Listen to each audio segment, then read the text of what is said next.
Gravando. Somos o Casal Sustentável. Hoje é dia 23 de junho de 2015, São João. E como não poderia deixar de voltar a tradicional comida dessa época?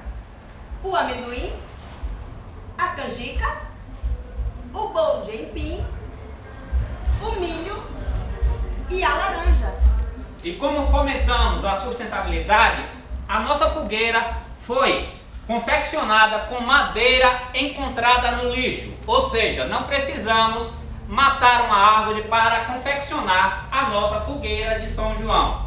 Estamos fazendo a nossa parte para salvar o planeta.